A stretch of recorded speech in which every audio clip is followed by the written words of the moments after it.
Welcome to Dr. Roger and Friends, the bright side of longevity, hosted by 3 Ps in a podcast, Doc Roger, Teresa, and Danielle. Thanks for joining us for coffee and conversation.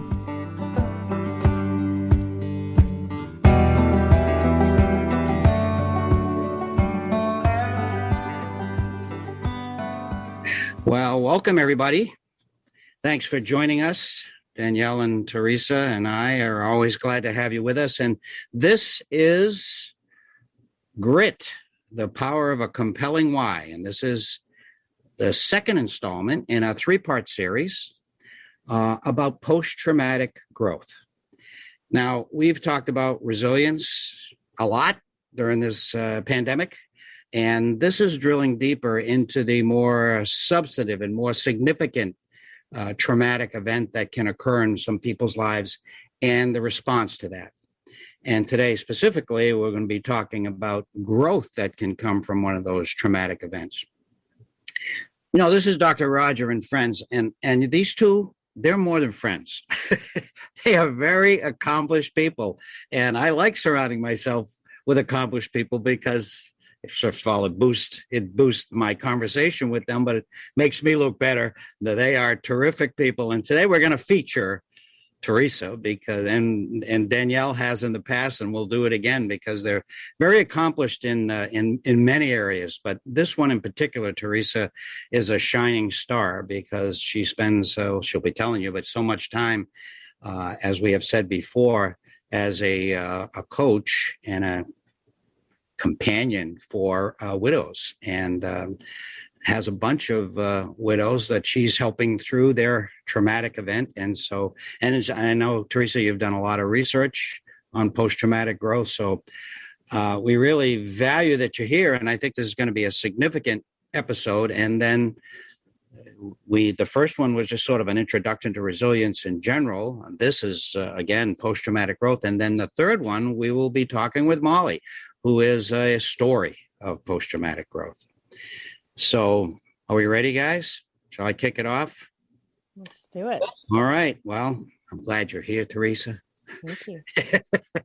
You too, Danielle. But Teresa's the star this week. So first of all, post-traumatic growth. You know, what is that? And is it the same as PTSD? And how is it related to PTSD? So put us in the ballpark as to what we're going to be talking about, Teresa, please. So PTSD, as you well know, Dr. Roger, is a diagnosis. It's a disorder that follows trauma. Not everyone who experiences trauma, as you know, has PTSD. Post-traumatic growth happens for those with or without PTSD. And it's certainly optional. Not everyone experiences it, but it is growth because of the trauma, not in spite of the trauma.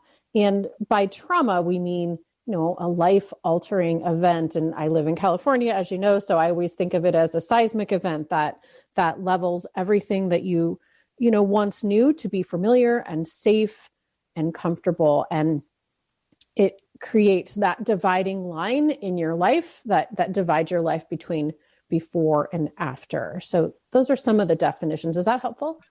It does. So it wouldn't have happened. The growth that you experience wouldn't have happened if it were not for this. You wouldn't be the same person probably had this event not occurred. Absolutely. Layman's terms. Yes. Want it or not, there it is, and what happens after is the key. And we're going to hear from Molly in the next episode. And one of the things that in her story that sounds like many stories I've heard is how somebody who goes through post-traumatic growth has more gratitude. They tend to have a deeper sense of spirituality. What are some of the other characteristics that identify post-traumatic growth? Such a good question. And as increased inner strength is another, Danielle, as you said, a stronger sense of spirituality as compared to before, better appreciation for life, openness to new possibilities. And a final one is closer and often deeper relationships with friends and family. Those are some, incredible benefits. Many of the things that we often talk about on the podcast. And I imagine they're more long lasting because a lot of people will go through something and they'll say, oh, I have a greater appreciation for X, Y, and Z, particularly with the pandemic. I have greater appreciation for spending time with family. But because it's such a big thing, I would imagine that these characteristics are long lasting, not 6 months you forget. Would that be a correct assumption? I think it is, Danielle. The research on post-traumatic growth has been around for a pretty long time, several decades actually. And it's such interesting research. And it's a topic that we don't hear much about. But yes, the research in some cases has been long-term. And those kind of wonderful benefits are lingering, which is pretty incredible. I would think that someone who's been through an event like this would be a special resource for wisdom and experience, for having gone through something. It probably necessitates that they embrace it also, rather than shun it. That was the worst part of my life, I don't want to think about it, and that they embrace what happens and embrace what happens after. But so we must have a lot to learn from people who've gone through these things. I mean, they're like the wise old sage, Yeah. My dear friend, Sari, when I lost my husband and she had lost her husband, I think she's about 7 or 10 years ahead of me. She said, Teresa, it makes you into a better person. And I said, well, then where can I sign up to be the lesser person? Like, is there a sign up sheet? I would like to put my name on it.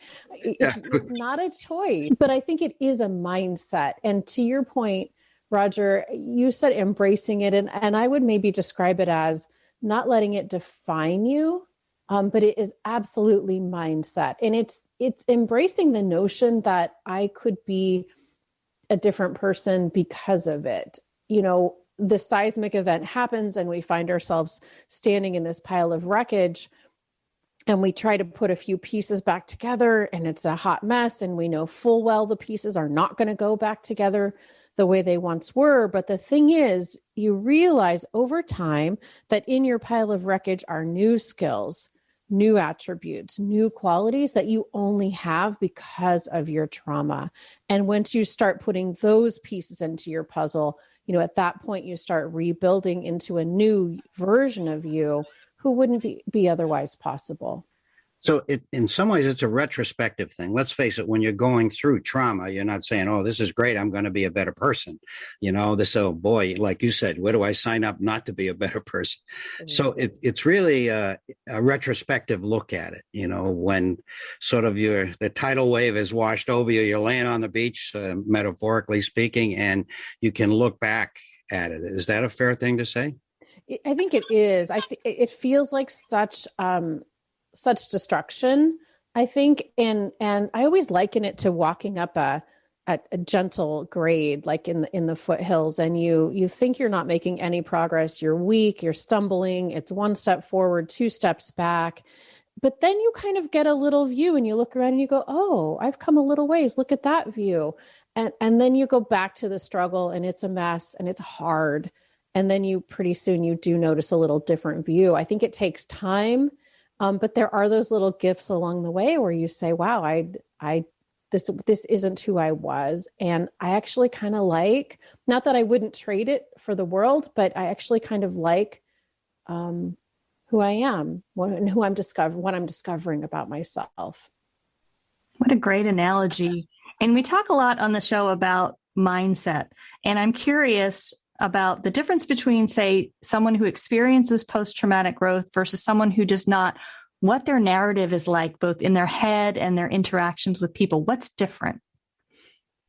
Such a great question. And, I've referenced the book Upside by Jim Rendon, and that book is such a great answer to that question, Danielle. But to boil it down, it's partly our narrative. It's partly the story that we tell. So are we a victim of our circumstance, as traumatic as it was, or are we not a victim? Like, we always have that opportunity to say, yes, this circumstance absolutely happened. It's very factual. Then we have the opportunity to think any thought we want to think about it. And that is our first moment of control. After life spun completely out of control, That's the first moment of control. And I'm not saying we shouldn't be unhappy about our circumstances, but we do have the choice to say, does it define me?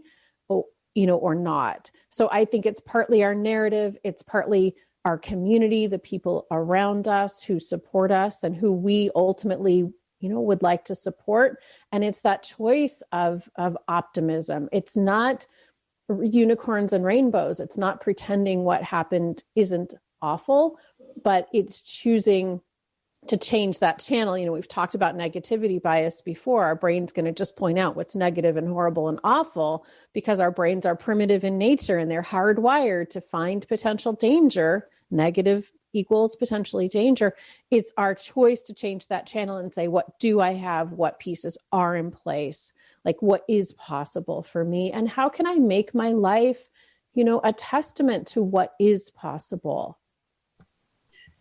You probably answered this question just now, what you said, but, what is the difference? Or maybe can we predict how someone will respond to this in a positive way and grow, and someone will not? But basically maybe start with the answer with what is the difference? I think you've already alluded to some of it, but what's the difference between someone who did grow or is growing and someone who did not after a traumatic event? It sounds so simple to boil it down. And I don't mean to disregard trauma and the horrific events that happen in people's lives, but it is about making a decision. It's about decision making. It's about making that choice to think thoughts that do serve you. We've all heard about the identical twin brothers who were raised in an alcoholic home, and one follows suit and becomes, follows that exact path, and the other one follows a completely different path, and their explanation is the same. It was because I was raised in an alcoholic home. It is choice, and it starts with little choices every day, and the choice to direct our brains to think thoughts that are true and serve us. That, I think, is the difference. I was as the oldest guy, I was in the Vietnam era, and I was at Clark Air Base when the prisoners were released, and we examined many of them and talked to them. And there was a study that was done after that you'd made me aware of, actually, by someone by the name of Sledge, and he looked at those who were in captivity, who had been prisoners, and compared them to those who did a tour in Vietnam but weren't prisoners, so didn't have a traumatic event, and found that over 60% of those who were prisoners felt that they had learned significantly. They were a better person, versus as low as 30% of someone who just did a tour there, and what they had learned. And to me, that was very significant. And the fact that the longer they were prisoner, it seemed like the more positive response that they saw in their lives. I have a friend, and I think we've said this before, told the story before. I have a friend who was one of those prisoners, and he was one of the longest, in 7 years. And he was a young, probably, I don't know, maybe early 20s when he was shot down, and came out probably about 30. Or so, and what he did with his life after that, he was engaged when he was shot down. That fell apart. He married. He is still married to that woman. So many decades later, he became a physician, and that's how I met him. He's a flight surgeon. He's an accomplished accident investigator. Anyway, he admits that. Those things probably would not have happened had it not been for his experience in Vietnam. And I talked to him about how the experience of solitary confinement was so painful for him. That's how I usually tell the story. But this is another aspect of that story, that all of that pain and that suffering, he will tell you. He's not a particularly, talkative kind of guy. So when he says something, you really, you listen. And I have heard him say, that I so appreciate relationships. I so appreciate social engagement. I so appreciate the fact that I'm not going to waste my life. It's like my life is a gift from this. So I'm sorry, but I feel compelled to tell that story. It seems to fit very well. The early research on post-traumatic growth was started with widows and POWs, and it has continued for decades. It's such incredible findings. In some ways counterintuitive.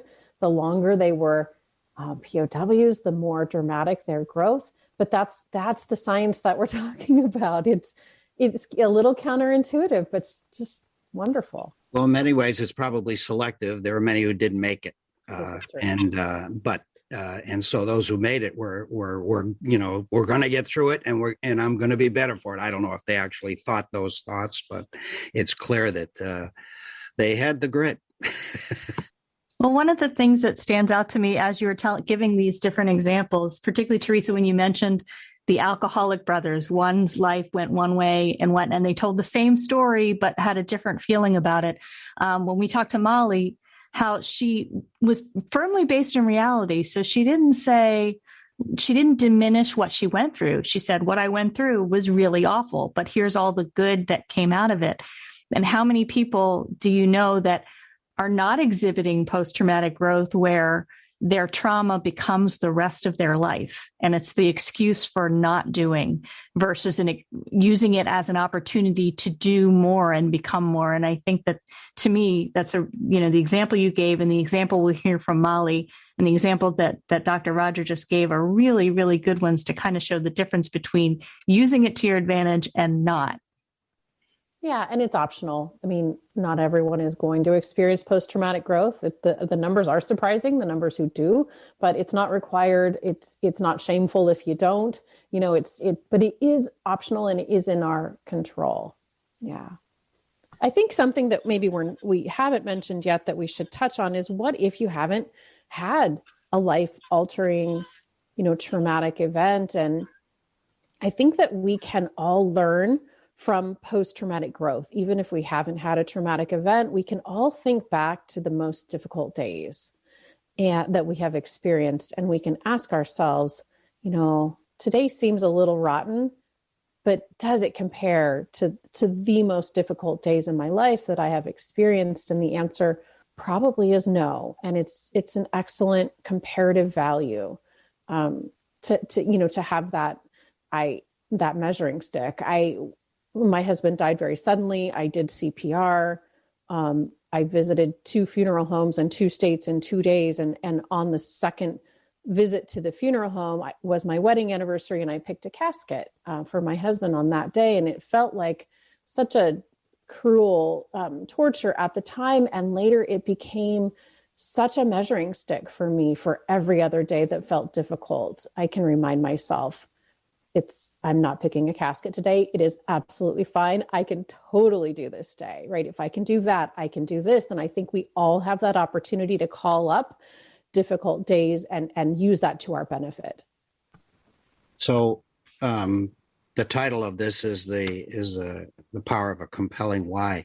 You've spoken to a lot of people who've been through post-traumatic events. You yourself have been through a very traumatic event.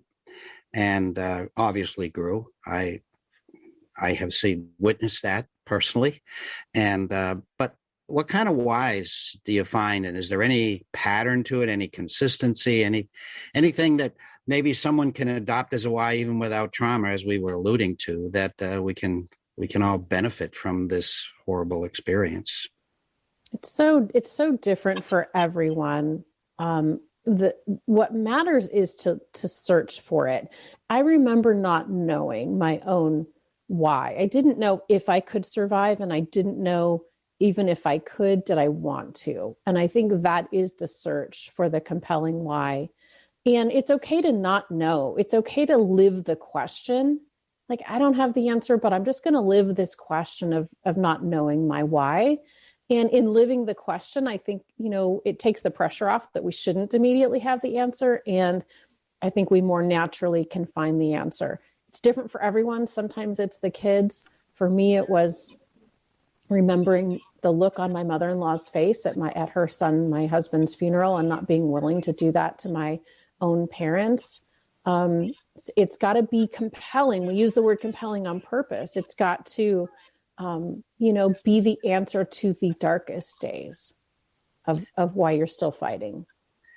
That's very intuitive. Well, not intuitive. It's very informing. And you'd think it was intuitive, but it's a bit of a surprise. Well, I think we see it in people of faith, too. They say, this is happening to me, and I don't know why yet, but I am going to know someday why. And so maybe some of it is just anticipatory, and just be patient, and it'll come.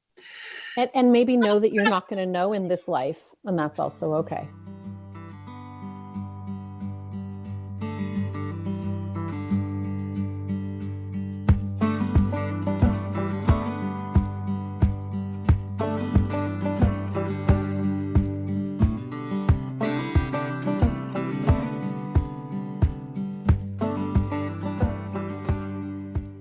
I think sometimes for some people, and you don't have this thought right away, of course, when you're in the depths of it, but for some people, the most compelling why is going back for people who are behind you in the journey. It's not to say I know just how you feel, but it's more like I have my own version of that pain, and I'm familiar with that variety of darkness. And I want to go back for you because I know you're in the thick of it and you can't see hope and you can't see your way out. Sometimes such a powerful, compelling why is going back for those people and taking a little candle into their darkness and walking alongside them until they see the light, and maybe until they become the light for someone else. I kind of wanted to share one thing, and we touched on it, but it's important to reiterate for people listening. It's not saying you never feel bad or invalidating your feelings of feeling bad. When I talk about like positive psychology, people think, oh, you're just happy all the time, or, things will get better. Nobody wants to hear things will get better when you're in the thick of it. So it's not putting on a happy face. It's acknowledging this really awful stuff happened. I feel terrible. It's okay that I feel terrible. And as Molly mentioned, she said, I gave myself 24-hour pity party and then time to get moving. So I wanted to say that just because we're not telling people put on a happy face. We're saying acknowledge it and move through it, which I think is what we're all saying. That's such a great point. Thanks for saying that, Danielle. Well, I always knew you were an old soul, Teresa, from the moment I met you, before you were married, before anything, a long time ago, and I was blessed to have that happen. But I think this has made you an old soul with tremendous wisdom, and the fact that you're helping so many people with your experience. There's your why, by the way. Mm-hmm. You're helping a whole lot of people get through some horrific things.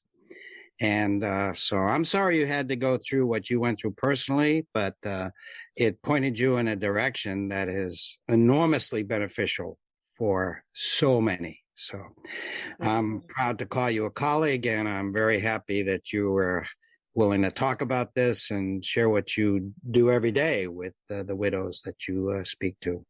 We've dug very deeply today. We really got into it today, and that's powerful. And I know that Molly's story will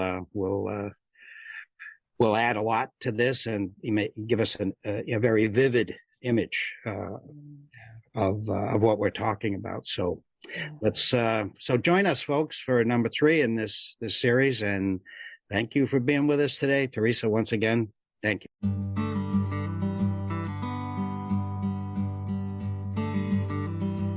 You've been listening to Dr. Roger and Friends, The Bright Side of Longevity. If you like the show, please rate and review, and be sure to click to follow.